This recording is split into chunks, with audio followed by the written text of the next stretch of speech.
18절까지 말씀 여러분 성경 펴놓으시고 말씀을 들으시기 바랍니다. 자, 세옹지마라는 말 여러분 잘 아실 것입니다. 세옹지마. 자, 세옹지마는 어떤 뜻이 있습니까? 자, 인생에서 귀흉화복은 이렇게 자꾸 바뀌어서 헤아릴 수가 없다, 예측할 수가 없다, 이런 의미가 이게 세옹지마입니다. 그 세옹지마 하면 이렇게 늘 하는 이야기, 익숙한 이야기가 하나 있습니다. 중국 변방에 한 노인이 살고 있었습니다. 자, 이 노인에게 말이 하나 있었는데 그 한 마리의 말이 어느 날 이렇게 사라져 버렸습니다. 그러자 동네 사람들이 와서 위로를 합니다. 얼마나 상심이 크십니까? 그래서 노인이 동네 사람들에게 이렇게 반응합니다. 오늘 슬픔이 나중에 기쁨이 되겠지요. 얼마 후에 사라진 말이 친구 말을 데리고 집으로 온 것입니다. 자, 그러자 동네 사람들이 와서 얼마나 기쁘십니까? 하고 또 그렇게 인사합니다. 그러자 노인이 말합니다. 오늘의 기쁨이 나중에 슬픔이 될 수도 있겠지요. 아니나 다를까 노인의 아들이 그 말을 타다가 넘어져서 떨어져서 다리가 부러졌습니다. 동네 사람들이 와서 또 위로합니다. 그래서 노인이 말합니다. 오늘의 슬픔이 나중에 기쁨이 될 수도 있겠지요. 얼마 후에 전쟁이 벌어졌습니다. 동네 청년들은 전쟁에 다 가야 되었습니다. 그래서 많은 동네 청년들이 목숨을 잃었습니다. 그러나 이 노인의 아들은 다리가 부러졌기에 전쟁에 나갈 수가 없었습니다. 그래서 이 노인의 아들은 목숨을 보존할 수 있었습니다. 자, 이 세옹지마는 우리에게 이런 교훈을 줍니다. 오늘 기쁜 일이 내일 슬픈 일이 될 수도 있다. 오늘 슬픈 일이 내일 기쁜 일이 될 수도 있다. 이런 이야기를 우리에게 하고 있습니다. 그래서 내가 어떤 일을 잘해서 성공을 했다고 너무 기고만장해서도 안 되고, 실패했다고 너무 낙심할 필요도 없다. 이런 메시지도 주고 있습니다. 자, 그러나 현실 속에서는 우리가 이렇게 하기가 쉽지 않습니다. 잘 되면 어떠합니까? 교만해지죠. 잘 되면 교만해지기가 굉장히 쉽습니다. 여러분, 잘 되면 왜 교만해질까요? 내가 했다고 생각하기 때문입니다. 내 능력으로, 내 노력으로, 내 실력으로 그렇게 했다고 생각하기 때문에 교만해지는 것입니다. 근데 사실은 가만히 들여다보면 운이 7할입니다. 운이 7할. 운칠기상. 운이 7할입니다. 운이 더 많은 역할을 차지합니다. 그때 내가 그 사람을 만나지 못했더라면, 그때 내가 아팠더라면, 여러분, 상황은요 여러 가지 변수가 일어납니다. 그런 일들이 일어나지 않았다는 것입니다. 그래서 운이 좋았다는 거죠. 여러분, 운이 좋다는 말을 성경적인 용어로 이거 바꿔야 됩니다. 어떻게 바꿀 수 있을까요? 일반 은총이라는 표현을 바꿀 수 있습니다. 자, 일반 은총은 뭐냐 하면 하나님이 예수를 믿든지 안 믿든지 모든 사람에게 베푸시는 은혜가 일반 은총입니다. 특별 은총은 구원, 하나님의 구원에 관한 은총이 특별 은총입니다. 누구든지 뭔가가 잘 됐으면 하나님의 일반적인 은혜가 임한 덕분인 것입니다. 자, 우리가 어떤 삶에서 무너져서 다시 이제 인생을 이제 세우고 이제 잘 세웠습니다. 그러면 그때 누구를 생각해야 됩니다. 누구를 생각해야 될까요? 하나님입니다. 왜 그렇습니까? 하나님이 도우셨기 때문입니다.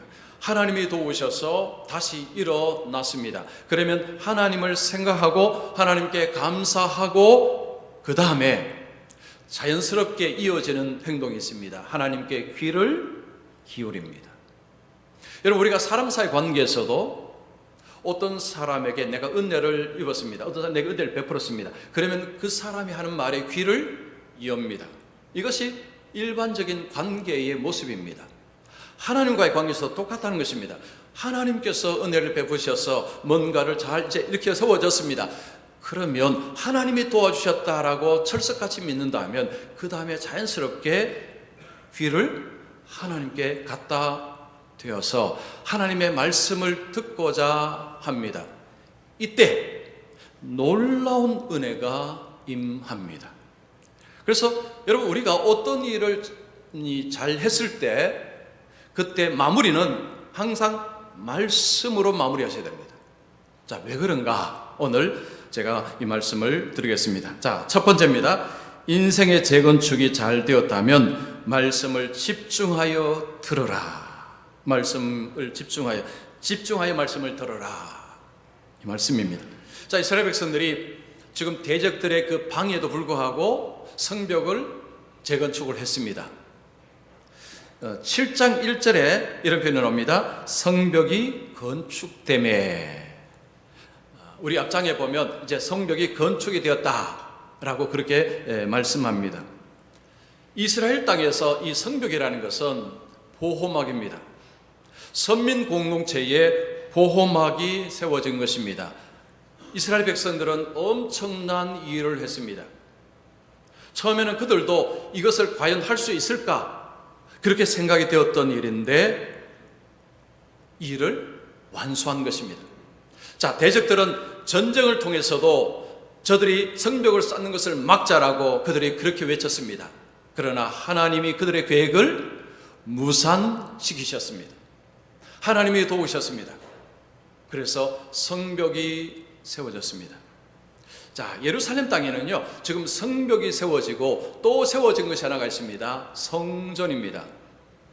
느헤미야 앞에 에스라가 있습니다. 에스라 성경에 보면 성전이 재건축됨을 우리에게 알려줍니다. 그래서 지금 예루살렘 땅에는 성전이 다시 재건축이 되었고 성벽이 재건축이 되었습니다. 이것은 뭘 의미하느냐니 과거 예루살렘으로 회복되어 가고 있다는 것을 의미하는 것입니다. 우리의 가정에서, 여러분 직장이나 아니면 교회에서 힘을 합해서 뭔가를 이루고 나면 그 다음에 보통 하는 일이 있습니다. 축하 행사를 합니다. 서로 위로하고 격려하고 하는 일을 합니다. 참 당신 수고 많았습니다. 애 많이 썼습니다. 위로하고 격려하는 행사를 보통 합니다. 그런데 좀 이스라엘 백성들은 그런 것 하지 않습니다. 자, 그러면 그들이 뭘 하느냐? 한자리에 모입니다. 여러분 1절 보겠습니다. 이스라엘 자손이 자기들의 성읍에 거주하였더니 7째 달에 이르러 모든 백성이 일제히 수문 앞 광장에 모여 학사 에스라에게 여호와께서 이스라엘에게 명령하신 모세 율법책을 가져오기를 청하매. 이스라엘 백성들이 수문 앞 광장에 모였다고 합니다. 이 수문 앞 광장은 성전과 성벽 사이의 공터를 말합니다. 큰 공터에 사람들이 자발적으로, 여기서 모인다는 것은 자발적으로, 이 강제적이 아닙니다. 스스로가 공터에 모여들었다는 것입니다. 자, 그들이 모여들어서 뭘 하고자 합니까? 말씀을 듣고자 합니다. 그들이 모여서 하고자 하는 것은 말씀을 듣는 것입니다. 자, 그러면 왜 지금 그들은 이렇게 말씀을 들으려고 할까요? 지금 성벽이 이제 세워졌는데, 성벽이 세워지고 지금 7월 1일입니다. 7월 1일인데 기간이 얼마나 지났는가 하니 5일입니다. 5일. 6장 15절에 보면 완공 날짜가 6월 25일로 나옵니다. 그러니까 성벽 재건이 이제 되었는데 53일 만에 성벽 재건을 하고 지금 5일이 지났습니다. 그들이 얼마나 뿌듯했겠습니까? 얼마나 감격스러웠겠습니까? 자, 그런데 그들이 이 성벽을 세우고 나서 영적으로 호전했습니다. 영적으로 호전했습니다. 우리가 뭔가를 계획을 하고 성취를 하고 나면요, 이상하게 호전합니다. 아마 그런 경험 다 해보셨을 것입니다. 내가 이걸 하면 정말 좋겠다 하고 열심히 해서 뭔가를 이렇게 성취를 하고 나면요, 이상하게 허무함, 허전함이 밀려옵니다. 좀 이스라엘 백성들은 비슷하기도 하고 좀 다릅니다. 이들은 영적인 호전함입니다. 영적인 갈망이 그들 속에 생깁니다. 자, 지금 뭔가 회복이 되긴 되는데, 근데 이 회복 자체가 아직도 뭔가가 부족합니다. 뭔가가 허전합니다. 그들은 오랫동안 포로 생활을 했습니다. 그리고 돌아왔습니다. 그들은 하나님의 말씀을 제대로 먹지를 못했습니다. 그래서 하나님의 말씀에 그들은 궁핍한 상태입니다. 성벽을 재건축한 이후에 그들은 하나님의 말씀을 듣고자 모인 것입니다. 마침 그날이 7월 1일입니다. 7월 1일은 나팔절입니다. 절기입니다. 절기 때 이스라엘 백성들이 보통 모였습니다. 자, 근데 지금 그들은 절기라서 모인 것이 아니라 절기라서 모이는 가운데서 그들의 마음은 뭘 원하느냐? 말씀이었습니다. 말씀을 듣고 싶다는 것입니다.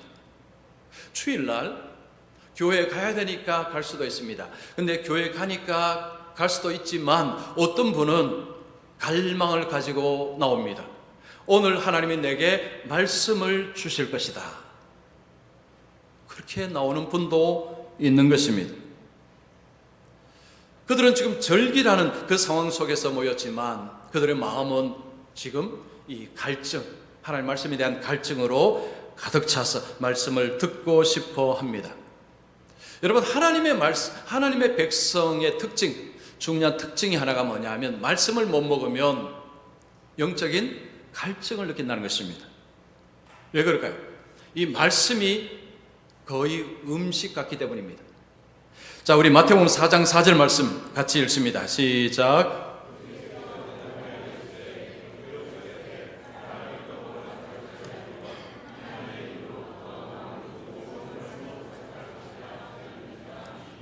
예수님이 금식하시고 지금 줄인 상태입니다. 사탄이 와서 돌을 가지고 떡을 만들어 먹으라고 했습니다. 그때 예수님이 사탄에게 하신 말씀입니다. 자, 이 말씀은 신명기 8장 3절의 말씀을 예수님이 인용하신 것입니다. 사람이 떡으로만 사는 자가 아니다. 하나님의 입에서 나오는 말씀으로 사는 자가 하나님의 백성이다 하는 것입니다. 내가 하나님의 백성이냐 아닌가를 분별할 수 있는 중요한 기준 하나가 말씀을 안 보고 안 들어도 괜찮으냐? 요걸 보는 것입니다. 말씀을 안 보고 안 들어도 전혀 문제가 없습니다. 그러면 하나님의 백성이 아닐 가능성이 농후하다는 것입니다. 하나님의 백성은 말씀으로 사는 자이기 때문에 이 말씀을 못 먹으면 이게 이 갈증을 느낄 수밖에 없다는 것입니다. 지금 그들은 영적으로 궁핍한 상태입니다. 그래서 지금 광장에 모였습니다. 그때 그들 앞에 말씀을 들고 선 자가 있습니다. 누굽니까? 에스라입니다. 에스라는 느헤미야 앞서서 포로된 이스라엘 백성들을 데리고 본토로 돌아온 사람이 에스라입니다. 자, 오늘 본문에서 에스라를 이렇게 표현합니다. 학사, 그 다음에 제사장. 학사라는 표현은 율법을 필사하고 율법을 해석해 주는 사람이 학사입니다. 즉 율법에 능통한 사람이 학사입니다. 제사장은 하나님의 율법을 가르치는 자입니다. 자, 에스라는 학사요 제사장입니다. 이 두 가지가 붙어 있습니다. 율법에 능통할 뿐만 아니라 율법을 백성들에게 가르칠 수 있는 합법적인 자격을 갖춘 사람, 이 사람이 에스라였던 것입니다. 에스라는 모세 율법을 가집니다. 모세 율법이라는 것은 창세기, 출애굽기, 레위기, 민수기, 신명기, 모세오경을 말합니다. 그 성경을 가지고 백성들에게 읽기 시작합니다. 백성들은 그 말씀을 듣는 데에 집중을 합니다. 자, 그들은 성벽을 건축했습니다. 마무리는 말씀이었습니다. 직설이라는 책이 있습니다. 참 좋은 책입니다. 이 직설이라는 책에 보면 네슬린 뉴비긴이라는 그 아주 유명한 신학자가 인도에 가서 인도의 이 힌두교 사제들 만난 이야기가 간략하게 적혀 있습니다. 자, 이 뉴비긴이라는 신학자가 인도에 갔는데 힌두교 사제들을 만나서 대화를 하게 되었습니다. 그 사제들이 그런 이야기합니다. 우리는 한 신에 만족할 수 없습니다. 우리는 많은 신이 필요합니다. 라고 하면서 그래서 그들이 성경도 읽었다고 이야기합니다. 그러면 성경 읽으니까 어떻습니까? 라고 물으니 이런 이야기를 합니다. 성경을 읽으니 성경에 나오는 신은 사람과 함께 역사를 만들어 가고자 하는 신 같습니다 라고 이야기하는 것입니다. 그 이야기를 듣고 이분이 깜짝 놀랐다고 합니다. 아니, 힌두교 사제가 어떻게 이렇게 핵심을 정확하게 볼 수 있느냐는 거죠. 그 표현은 것입니다. 성경의 하나님은 사람을 소모품으로 보는 하나님이 아니더라는 거죠. 이 사람의 가치를 굉장히 높여주는 신, 그런 신으로 느껴졌다는 것입니다. 여러분, 성경을 잘 모르는 사람에게 성경이 어떤 책입니까? 라고 물으면 거의 대부분 이런 이야기합니다. 성경은 신이 인간에게 하라 하지 말라라는 그런 내용, 명령문을 적은 책 아닙니까? 이런 이야기를 많이 하십니다.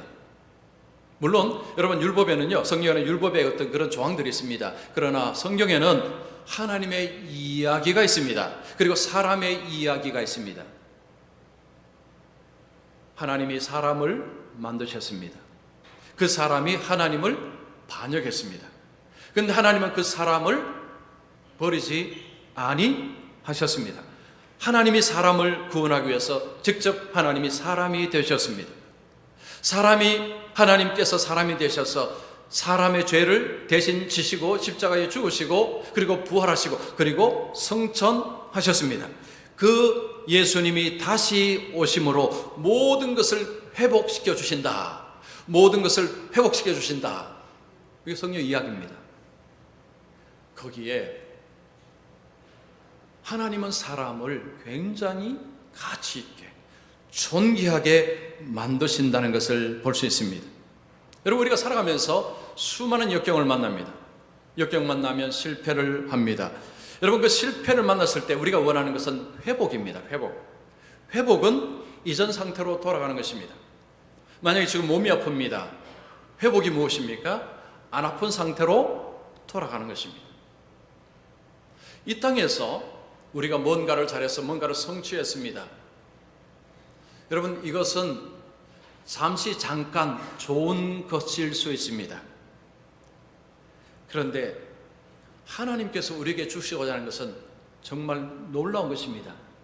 하나님은 회복을 주시는데 그 회복은 깨어짐 이전의 상태로 되돌리는 것입니다. 죄와 죽음이라는 이 깨어진 상태 이전으로 되돌리는 것이 하나님이 주시고자 하는 회복입니다. 그런데 이 회복은 하나님의 말씀을 듣지 않고서는 알 수가 없습니다. 하나님의 말씀을 들어야지만 이 회복을 알 수가 있습니다. 이 땅에서 우리가 좋은 것을 가지고 누리고 산다는 것은 일시적입니다. 잠시 잠깐입니다. 우리에게 진정한 회복이 될 수 없습니다. 하나님께서 우리에게 주시고자 하는 회복은 진짜 회복입니다. 진정한 회복입니다. 이 진정한 회복을 하나님이 주실 때 주시는 중요한 선물이 하나가 있습니다. 자, 이 선물, 놀라운 선물입니다. 자, 그게 뭘까요? 자, 두 번째입니다. 말씀을 깨닫는다면 기쁨과 함께 진정한 회복을 얻는다. 학사 에스라가 이제 율법을 말씀을 읽습니다. 백성들이 얼마나 말씀을 들었을까요? 장장 거의 6시간입니다. 여러분 3절 보시면 수무랍 광장에서 새벽부터 정오까지 거의 6시간입니다. 이스라엘 백성들이 광장에 모여서 그들이 에스라가 말씀을 읽을 때 그 말씀을 6시간 동안 계속해서 듣습니다. 여러분, 예배 1시간 30분 말씀 듣기도 쉽지가 않죠. 자, 그들은 새벽부터 정오까지 집중해서 말씀을 들었습니다. 자, 3절에서 9절까지 말씀을 보면 그들이 말씀을 어떻게 듣고 있는가를 볼 수 있습니다. 자, 여러분 3절 보시면 귀를 기울였는데 라는 표현이 있고 5절에 보면 모든 백성이 일어서니라. 6절에 보면 아멘 아멘하고 응답하고 몸을 굽혀 얼굴을 땅에 대고 여호와께 경배하니라. 8절 보면 다 깨닫게 하니 9절 보면 듣고 다 우는지라. 이런 표현이 우리에게 뭘 알려주는가 하니 그들이 말씀을 진지하게 듣고 있다는 것입니다. 건성으로 듣고 있는 것이 아닙니다. 자, 이 말씀을 조금 더 상세하게 한번 해석해 보겠습니다. 먼저 그들은 귀를 기울였습니다. 이것은 적극적으로 들었다는 것입니다. 우리가 말씀을 들을 때요, 여러분 적극적으로 들어야 됩니다. 그들은 적극적으로 들었습니다. 그리고 말씀을 들을 때 일어섰습니다. 이것은 경외감의 표현입니다. 하나님의 말씀을 들을 때 경외감을 가지고 말씀을 듣고 있다는 것입니다. 그 다음에 그들은 말씀을 듣고 반응을 합니다. 아멘, 아멘 합니다. 여러분, 아멘이 무슨 말입니까? 맞습니다. 옳습니다. 그렇습니다. 이 아멘입니다. 말씀을 들을 때는 반응을 해야 하는 것입니다. 그 다음에 그들은 엎드려 경배했습니다. 이것은 청종의 태도입니다. 말씀대로 하겠습니다. 말씀대로 하겠습니다 라는 표현입니다. 그 다음에 그들은 말씀을 깨달았습니다. 에스라가 율법을 읽어줄 때에 그들의 말씀을 깨달았는데, 여러분 하나님의 말씀을 그대로 들으면 다 이해가 안 됩니다. 그래서 그때 옆에서 말씀을 해석해 주는 사람이 있었습니다. 누굽니까? 레위 사람입니다. 7절 하반절을 보십시오. 레위 사람들은 백성이 제자리에 서 있는 동안 그들에게 율법을 깨닫게 하였는데, 에스라가 율법을 읽어줄 때에 옆에서 백성들에게 말씀을 해석해 주는 사람들이 있었다는 것입니다. 이들이 레위인입니다. 그 다음에 그들이 웁니다. 말씀을 듣고 웁니다. 말씀이 그들의 마음을 때린 것입니다. 자, 예레미야 23장 29절 말씀 같이 읽습니다. 시작.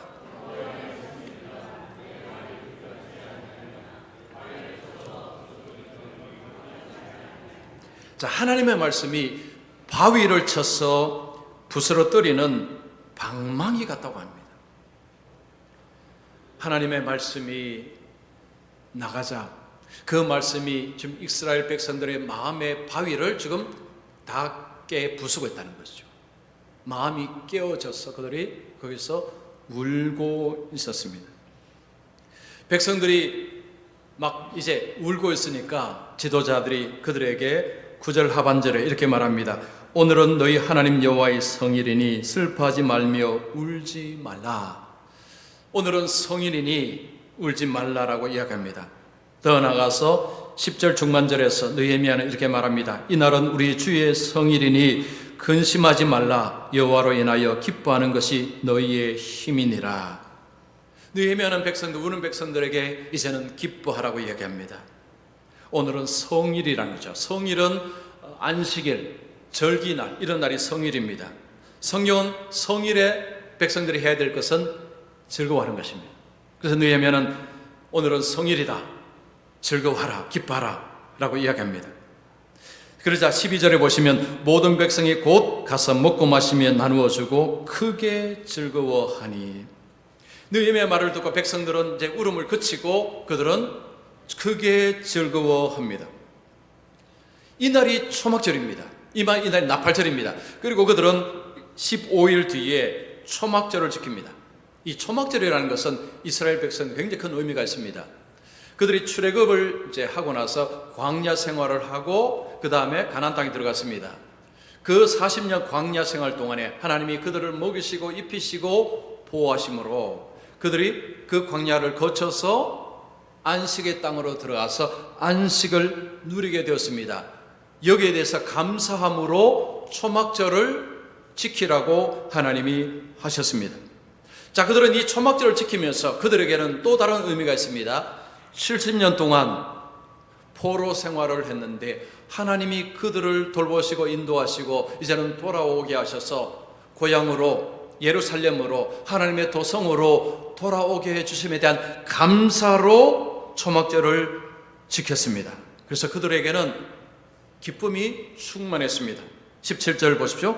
사로잡혔다가 돌아온 회중이 다 초막을 짓고 그 안에서 거하니 눈의 아들 여호수아 때로부터 그날까지 이스라엘 자손이 이같이 행한 일이 없었으므로 이에 크게 기뻐하며.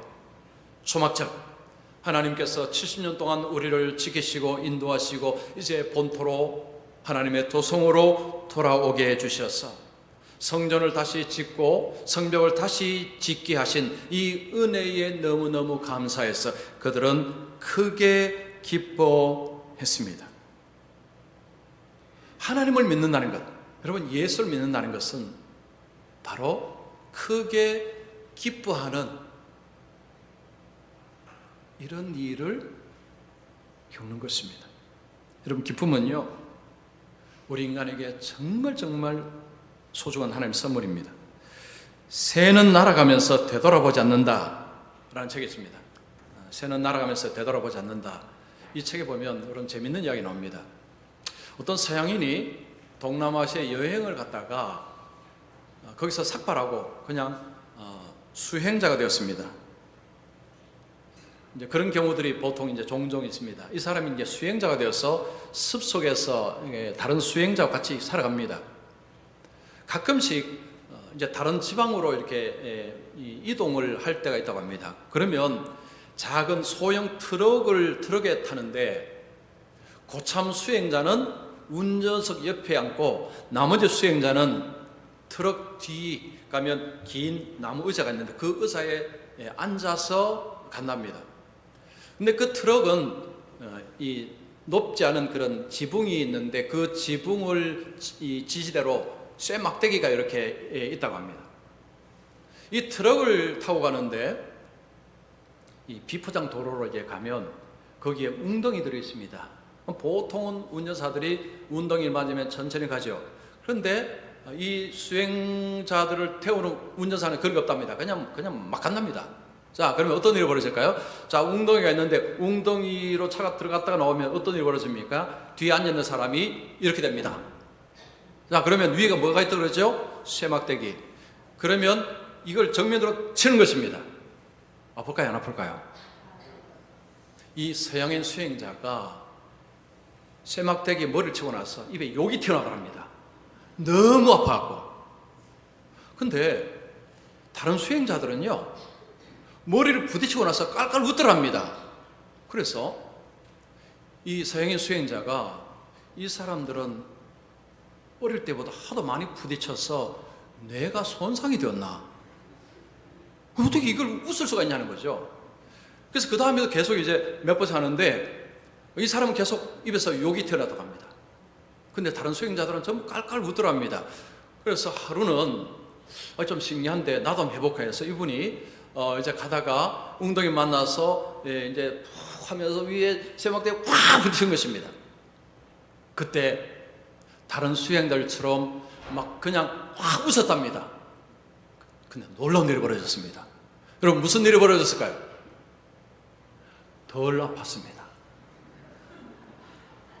막 요가할 때는요 엄청 아팠는데 막 크게 웃어보니까 이게 덜 아프더랍니다. 자, 여러분께서 어디 부딪히시거나 좀 아프시거나 그러면 욕하지 마시고 뭐 하셔야 되겠습니까? 웃으십시오. 그러면 덜 아프답니다. 덜 아프답니다. 자, 우리가 살면서 세상의 파도에 부딪혀서 이리저리 깨지고 아프고 힘들어합니다. 나이를 먹으면 먹을수록 이 파도는 약해지지 않고 더 강해지죠. 그럼 아픔의 강도가 더 커집니다. 삶이 더 힘듭니다. 그러면 웃을 일이 없습니다. 뭐 그런 이야기 듣습니다. 요즘 뭐 웃을 일이 없어요. 웃을 일이 없어요. 이 세상의 파도가 너무 이제 막 이게 다가오니까 치니까요. 뭐 얻어맞고 뭐 정신을 못 차리는 것입니다. 이 너무 힘든 거죠. 여러분, 우리에게 웃음이 없어지면 찾아오는 불청객이 있다고 합니다. 그게 뭐냐면 절망입니다. 절망은 언제 오는가 하니까 웃음이 사라질 때 절망이 온답니다. 이 체스터톤이라는 유명한 그 언론과 소설가, 이 사람이 이런 표현을 썼습니다. 여러분 한번 적어보십시오. 이건 좀 적으시면 좋겠습니다. 절망은 고통에 찌들어서 찾아오는 것이 아니라 기쁨이 사라질 때 찾아온다. 절망은요, 고통에 찌들었을 때 오는 게 아니랍니다. 기쁨이 사라질 때 오는 것이 절망이라고 합니다. 여러분, 절망이 왜 무섭습니까? 절망은 희망을 죽여버립니다. 여러분, 희망이 없으면 살기가 어렵습니다. 삶에 의욕이 안 생깁니다. 사람이 희망이 있어야 오늘 힘들어도 일어날 수가 있습니다. 절망이 오면 못 삽니다. 반대로 이 절망이 찾아오는 것을 막기 위해서는 뭘 해야 됩니까? 웃어야 됩니다. 웃어야 됩니다. 기뻐하셔야 됩니다. 만약에 주위에 어떤 분이 여러분들에게 이런 질문을 한다고 한번 생각해 보십시오. 예수 믿어 좋은 게 뭐냐? 만약에 친구나 주위의 친척이 너 예수 믿어 좋은 게 뭐냐? 한번 이야기해봐라 하면 뭐 여러 가지 말할 수 있겠지만 오늘 말씀을 적용하자면 예수 믿으니까 기쁨이 생긴다. 예수 믿으니까 즐겁다. 이 대답을 해야 됩니다. 자, 요한복음 17장 13절 우리 크게 같이 읽습니다. 시작.